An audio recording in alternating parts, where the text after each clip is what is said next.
नहमदु व नुसल्ली अला रसूलिही करीम अम्मा बाद। अस्सलामु अलैकुम व रहमतुल्लाहि बरकातुहू। बड़ौदा के बड़े दिल वालों लोगों और यहाँ पे बैठे हुए चीफ गेस्ट, मैं डॉक्टर रोशन शेख मुंबई से आई हूँ। मैं बहुत ज़्यादा शुक्रगुज़ार हूँ सबसे पहले उस पाक ज़ात की कि जिसने मुझे इस मकाम पर खड़ा किया कि मैं आप लोगों से गुफ्तगू कर सकूँ। उसी की रहमतों की हर घड़ी कायल रही हूँ मैं, उसी की रहमतों की हर घड़ी कायल रही हूँ मैं कि जिसकी ज़ात ने बख्शी है ये गहराइयाँ मुझको। मैं बहुत छोटा सा अपना तारुफ दूंगी, जैसे कि सर ने नहीं बताया मेरे बारे में। मैं डॉक्टर रोशन शेख 2008 में मैंने अपना एसएससी कंप्लीट किया 92% से, और मेरा बचपन का दीरीने ख्वाब था कि मैं डॉक्टर बनकर लोगों की खिदमत करूं। मेरा जो फाइनेंशियली बैकग्राउंड था, मेरे अब्बू सब्ज़ी तरकारी बेचते हैं और मैं काफ़ी मिडिल क्लास फैमिली से बिलोंग करती हूं। तो वहाँ से एक ख्वाब था मेरा कि मुझे डॉक्टर बनना है और डॉक्टर बनकर लोगों की खिदमत करना है और फैमिली को सपोर्ट करना है। 2008 जब मैंने अपना एसएससी कंप्लीट किया, मैंने 11th स्टैंडर्ड में एडमिशन लिया। आफ्टर टेकिंग एडमिशन मेरा फर्स्ट ट्राइमेस्टर था, फर्स्ट सेमेस्टर एग्ज़ाम था मेरा, और उस वक्त मैं अपने घर से कॉलेज रोज़ाना मुंबई लोकल ट्रेन से ट्रैवल करती थी। आप में से काफ़ी लोगों को पता होगा मुंबई की लोकल ट्रेन्स काफ़ी ओवर क्राउडेड होती हैं ड्यूरिंग रश आवर। 7 अक्टूबर 2008 ये दिन था जो मेरे लिए नॉर्मल था सुबह से, लेकिन जब मैंने ट्रेन अपने कॉलेज से घर के लिए ली, उस वक्त एक लम्हा आया मेरी ज़िंदगी में कि मैं चलती हुई ट्रेन से नीचे गिर गई। और उस चलती हुई ट्रेन में एक लम्हे में मैं बस अपनी सीट से उठकर डोर तक आई, बिकॉज नेक्स्ट स्टेशन मेरा था।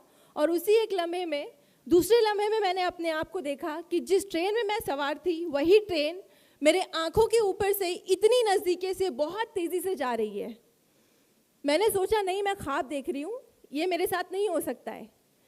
लेकिन वो पूरी ट्रेन, मैं पहले कोच में सवार थी, पूरे 12 डब्बे की ट्रेन मेरे दोनों पैरों को कुचलते हुए चली गई और काफ़ी दूर जाकर रुकी। और मुझे एहसास हुआ कि नहीं, मेरे दोनों पैर कट चुके हैं और वो दोनों पैर उस ट्रेन की चलते हुए टायर्स में कुचले गए। उस वक्त अल्लाह का लाख लाख शुक्र है कि मैं कॉन्शियस थी। मेरे पास सेल फ़ोन नहीं था, मैंने अपने घर वालों को इन्फॉर्म करना था कि मैं इस हालत में पड़ी हूँ विथ हैवी ब्लीड। और उस वक्त मुझे अंदाज़ा हो गया था कि मेरा जो राइट लेग है वो अबाउन ही कट चुका है और लेफ़्ट लेग भी कट चुका है। तो उस वक्त मैं तकरीबन आधे घंटे रेलवे ट्रैक पर पड़ी रही ब्लीडिंग के साथ में। किसी ने मेरी हेल्प नहीं की क्योंकि लोगों को पुलिस का डर था। आधे घंटे बाद मुझे रेलवे हेल्प मिलती है, मुझे गवर्नमेंट हॉस्पिटल लेकर जाया जाता है। और जिस गवर्नमेंट हॉस्पिटल में मुझे एडमिट किया जाता है वहाँ भी अल्लाह की एक मसलियत होती है कि वहाँ पे ऑपरेशन स्ट्राइक होता है और मुझे ट्रीटमेंट नहीं मिलता। सुबह एक्सीडेंट होता है मेरा और शाम तक मैं उसी हालत में पड़ी रहती हूँ विथ सुपरफिशियल ड्रेसिंग बस। और फिर शाम में जब मेरे घर वाले मुझे प्राइवेट हॉस्पिटल शिफ्ट करते हैं, वहाँ मुझे इलाज मिलता है। और वहाँ मुझे एक बहुत अल्लाह के नेक बंदे मिलते हैं, डॉक्टर संजय कंथारिया। उन्होंने मेरा इलाज किया और मैं तकरीबन 2 महीने एडमिट रही। उस 2 महीने में आप सोचिए 16 साल की बच्ची जिसका एक लम्हे में दोनों पैर छिन गए हों, उसके जहन पर क्या बीत रही होगी। और जो लोग इयादत को आते थे वो हमदर्दी के लपेटे में कुछ ऐसे अल्फाज बोलते थे मुझे जो मेरे दिल को छलनी कर देते थे कि मुस्लिम समाज से ताल्लुक़ रखती है, 16 साल की बच्ची है, 2 पैर कट गए हैं, सारी ज़िंदगी माँ बाप के ऊपर बोझ बनकर रहेगी।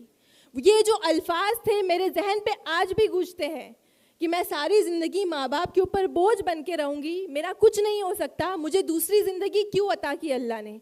वो जो 2 महीने थे मेरे दर्द की शिद्दत से पूरा हॉस्पिटल का गूंजता था, लेकिन मैं बहुत शिकवा गुजार थी अल्लाह से कि अल्लाह ने मुझे वो दूसरी ज़िंदगी क्यों अता की। उस ट्रेन एक्सीडेंट में मैं कोमे में जा सकती थी, मैं इतनी ज़िंदगी हार सकती थी, लेकिन जो दूसरी ज़िंदगी अता की, मेरी जो यहाँ पे अम्मी बैठी हुई हैं, मेरी फैमिली ने मुझे काफ़ी सपोर्ट किया, डॉक्टर ने सपोर्ट किया, मेरे स्कूल और असातिज़ा ने इन तमाम लोगों ने मुझे मोटिवेट किया। मेरी अम्मी के चंद अल्फाज हैं जो मैं आप सब लोगों को कहना चाहूँगी। उन्होंने बस एक बात कही, आप सोचिए, एक माँ है, उसकी 16 साल की बच्ची के 2 पैर छिन गए, लेकिन वो अल्लाह से शिकवा नहीं कर रही है, वो अपनी बच्ची के सामने रो नहीं रही है, वो टसवे नहीं बहा रही है, वो बस चंद अल्फाज अपनी बच्ची को बोल रही है कि बेटा अल्लाह की ज़ात पर यकीन रखो, अल्लाह ने ज़रूर तुम्हारे लिए कुछ अच्छा रखा होगा।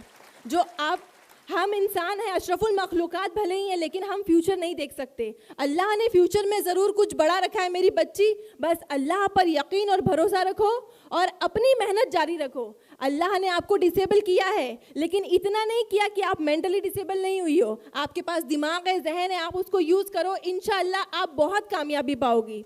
बस ये अल्फाज थे मेरी अम्मी के, जिन्हें मैंने दुपट्टे में बांधा और बस मेहनत पे लग गई।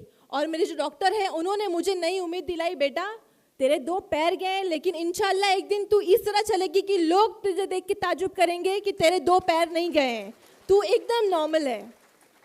और अल्हम्दुलिल्लाह से मैंने वो सफ़र शुरू किया अपनी कोशिश का, अल्लाह की ज़ात पर यकीन